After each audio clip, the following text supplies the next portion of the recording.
Jack Miller's weekend at the 2025 Malaysian Grand Prix ended in frustration as the Pramac Yamaha rider found himself mired in tyre trouble, a storyline that has dominated much of the paddock discussion since the checkered flag dropped in Sepang.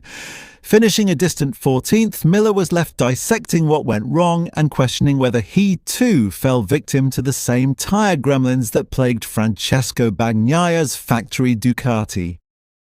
However, the Australian was quick to clarify his issue was self-inflicted, not a technical fault. Unlike Bagnaia's reported tyre failure, Miller admitted his poor tyre choice played a decisive role in derailing his race. "I went with the medium compound and that turned out to be the wrong call," Miller said candidly after the race.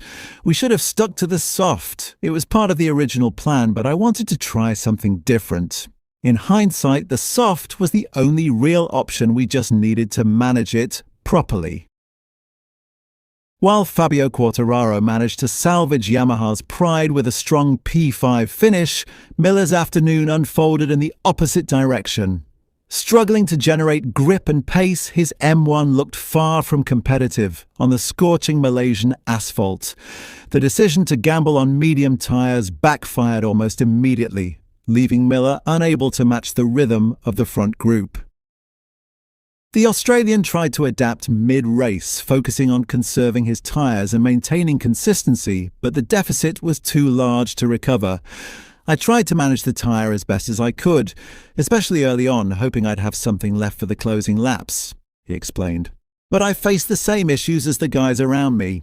Even Alex Rins seemed to be in a similar situation, trying to protect the tyre all race long, though he looked a bit stronger on corner exit."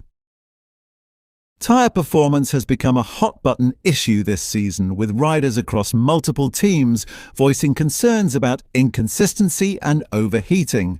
The Malaysian GP only added fuel to the fire, with several top names including Bagnaia blaming tyre behaviour for unexpected results.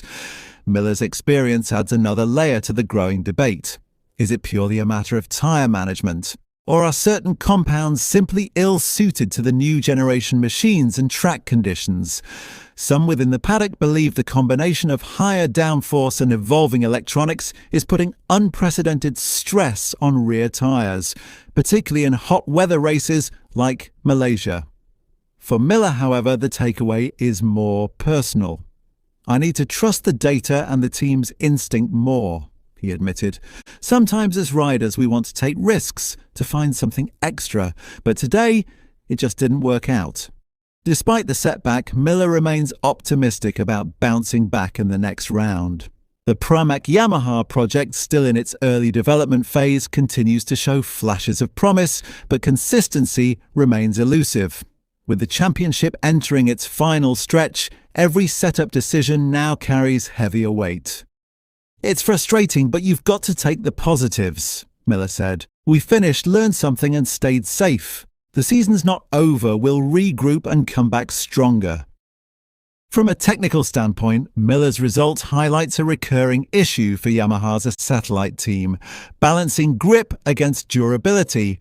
The M1 remains smooth and predictable in cooler conditions, but once track temperatures soar beyond 50 degrees Celsius, the bike tends to chew through its rear tyre faster than its European rivals.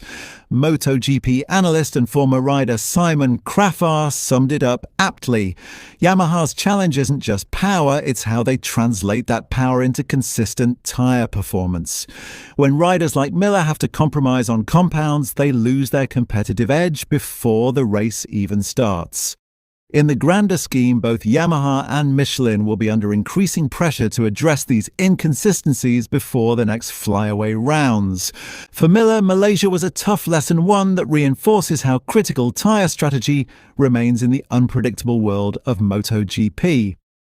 As the MotoGP circus moves on from the blistering heat of Sepang, Jack Miller's weekend serves as a telling reminder of how easily tyre strategy can dictate an entire race outcome.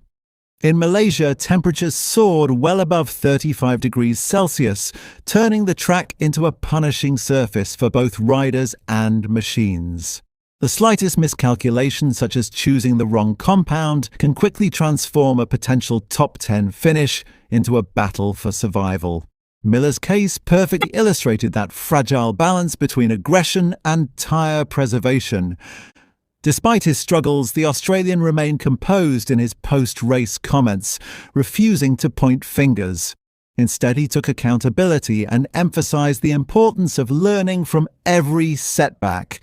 His tone reflected a rider who understands the long game, that MotoGP's modern landscape is as much about data-driven refinement as it is about outright speed. "We'll sit down with the engineers, analyze everything, and make sure we don't repeat the same mistake," he noted. For Pramac Yamaha, the situation highlights a deeper issue within the team's development direction. The M1's characteristics, traditionally known for smooth handling and precision, seem to clash with the demands of newer Michelin compounds. While the soft tyre provides the necessary grip to extract lap time, it often fades too soon under high heat. The medium, meanwhile, struggles to reach its optimal temperature in the early laps, a conundrum Miller faced head-on. Insiders within the paddock suggest that Yamaha's ongoing push to regain competitiveness has come with a price. Their attempt to extract more rear grip through mechanical setup changes has reportedly increased rear tyre stress, particularly on tracks with long, fast corners like Sepang.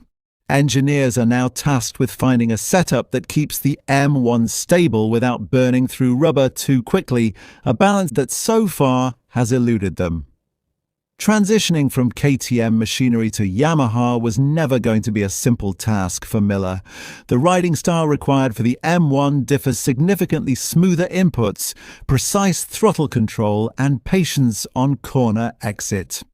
While Miller has shown flashes of brilliance, his aggressive nature sometimes clashes with the Yamaha's delicate handling characteristics.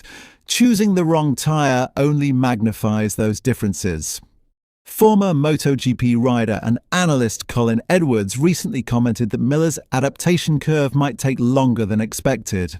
Jack's always been a rider who thrives on front-end confidence and traction out of corners. The Yamaha gives you stability, but it doesn't like to be muscled around. He's learning that the hard way, said Edwards during a broadcast debrief. Miller's teammate Fabio Quartararo managed to thrive where others faltered, finishing fifth after a consistent and well-managed race.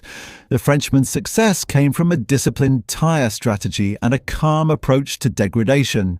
Quartararo's understanding of when to push and when to conserve allowed him to extract maximum potential without overloading his tyres. This contrast between the two riders underscores how crucial adaptability has become in MotoGP's tyre-dependent era. The smallest variation in riding style can make or break a race, and Quartararo's smoothness might be the key reference Yamaha needs moving forward. As Miller himself admitted, Fabio made it work. That shows the potential is there, it's just about using it the right way.